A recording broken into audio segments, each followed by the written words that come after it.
Magandang gabi mga kabisyo, oras natin ngayon sa buong kapuluan. Eksaktong alas 9 ng gabi.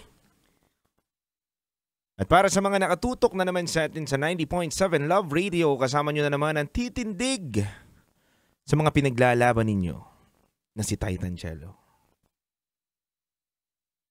Kabisyo, umibig ka na rin ba?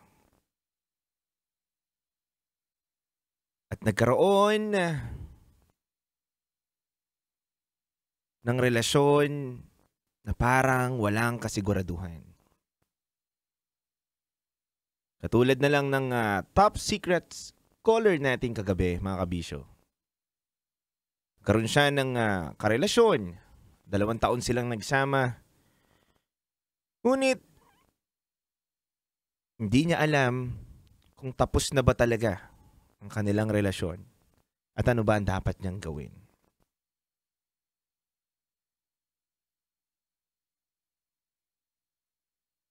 Pero kabisyo, tama ba na mangilala na ng iba habang nasa relasyon ka pa? Sabi nga ng matatanda at sabi nga ng mga eksperto sa pag-ibig, kailangan daw maging tapat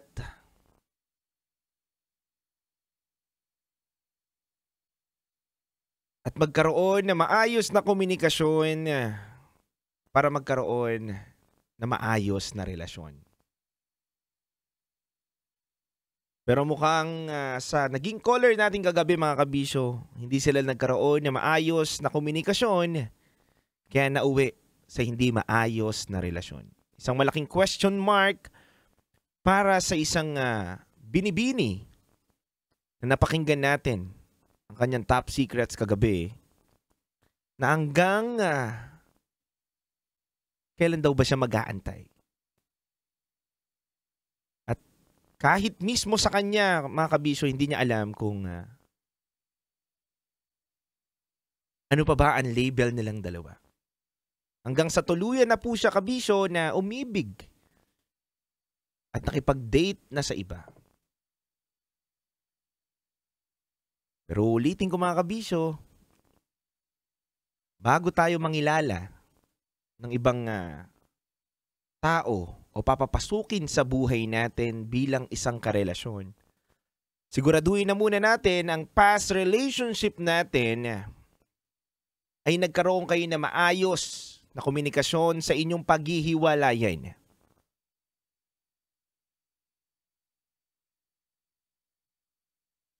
Kung hindi kayang ibigay sa'yo ng partner mo yon, ikaw mismo ang gumawa ng paraan para makapag-usap kayo at ma-finalize ninyo na ano na ba talaga ang magiging takbo ng relasyon ninyo. Para at the end of the day, mga kabisyo, wala kayong sisihan at wala kayong pagsisisihan.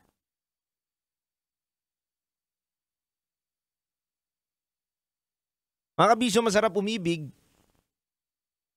pero masakit rin daw magmahal. Dahil hindi daw lahat ay puro magaganda lang ang mararanasan mo kapag nagmamahal ka. Dahil hindi mo naman daw araw-araw mahal ang taong nakakasama mo. May mga times din, mga kabisyo, na hindi mo siya sobrang mahal pag mulat ng mata mo. At asar ka sa kanya. Pero kasi ang pag-ibig, mga kabisyo, isang choice yan. Choice natin na mahalin pa rin siya kahit kainis-inis na yung mga ginagawa niya. Ganon ang totoong pag-ibig. Kaya mga kabisyo, bukod sa usapang pag-ibig, sa ating babasahin ngayon na kwento, na nag-iisang basa princess na si DJ Rocky Terra. Patungkol din to, mga kabisyo, sa pag-ibig ng isang nurse na napamahal sa isang security guard. Magkakaroon kaya ng problema ang kanilang pagmamahalan? O mauuwi sa isang masayang relasyon ang kanilang pagmamahalan? Alamin natin yan mga kabisyo sa ating Secret Files na babasahin mamaya ng ating Basa Princess na si DJ Rocky Terra. Kaya mga kabisyo, samahan niyo po ako simula alas 9 ng gabi hanggang 12 midnight para sa makabuluhan na programa na punong-puno ng emosyon. Maging masaya, malungkot at nakakatawa. Sasamahan kita dahil ako ang titindig sa mga pinaglalaban ninyo. Kaya mga kabisyo, muli ako magbabalik dito lang yan sa 90.7 Love Radio. Kailangan pa bang i-memorize yan? Basic.